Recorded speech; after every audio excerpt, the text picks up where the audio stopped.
आप नोटबंदी को कैसे देखते हैं? क्योंकि पहले जो शुरुआत में स्पीचेस हो रही थी नवंबर के बाद, लगातार नोटबंदी का जिक्र हो रहा था। अभी हम लोग कुछ दिन कैंपेन ट्रेल पे निकले, नोटबंदी का जिक्र या तो नहीं हो रहा है या फिर एकदम आखिर में हो रहा है। लगता है कहीं प्रायोरिटी में कम हो रहा है। आपने प्रधानमंत्री जी के भाषण सुने या नहीं मालूम नहीं। हर भाषण में होता है, मेरे भी हर भाषण।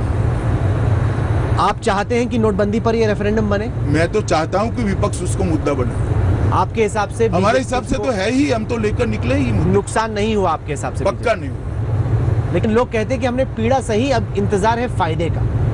फायदा कहाँ पे है? फायदा हुआ ही है भाई, काफी फायदा हुआ है। आप बजट को स्टडी कर लीजिए, आपको मालूम पड़ जाएगा। नोटबंदी का फायदा नहीं, वो तो इसी के कारण होता है। सिस्टम में रुपया है, इसीलिए तो इतनी लिबर्टी मिलती है। किसानों को 10 लाख करोड़ का ऋण कहाँ से देंगे अगर बैंक में पैसा ही नहीं आया होता? तो पैसा है इसलिए दिया है हमने। मुद्रा बैंक योजना के लक्ष्यांक को बढ़ा दिया, स्वरोजगारी का। ये 1.5 लाख लोग और बढ़ा दिए। कहाँ से बढ़ाते अगर पैसा न होता तो? हम किसानों को ऋण माफ करने जा रहे हैं यहाँ पर उत्तर प्रदेश में। कहाँ से करते अगर पैसा न होता तो? गन्ना किसानों का 14 दिन में पेमेंट देने का वायदा हमने किया, एक कॉर्पोरेट खड़ा कर।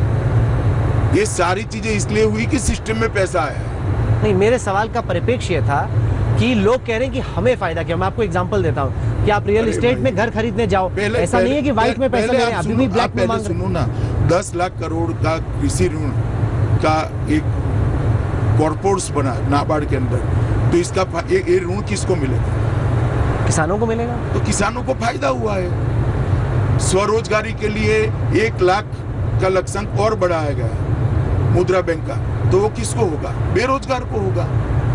हम गन्ना किसान का भुगतान 14 दिन में करेंगे तो किसको फायदा होगा? किसान को होगा। हम बैंकों के ऋण के अंदर सीएस में थोड़े टेक्निकल बदल कर व्यापारियों को कम टर्नओवर पर ज्यादा ऋण मिलेगा, ऐसी सिस्टम ला रहे। फायदा किसको होगा? व्यापारी को होगा।